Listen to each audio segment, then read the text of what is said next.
Today in class we learned the transformation menu, which is very similar to using transformation tools but allows you to put specific values.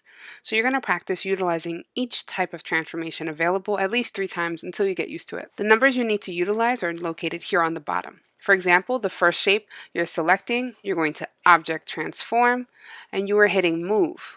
You're just going to input these numbers. 172 PT. If yours are set to inches, just write PT. It'll transfer and convert it for you. Right? And you're going to type the rest of these in here. And when you press OK, it should move your shape up to where you should be moving it. Don't worry about where it goes. Just make sure the numbers match. You're going to repeat that for all the sets here.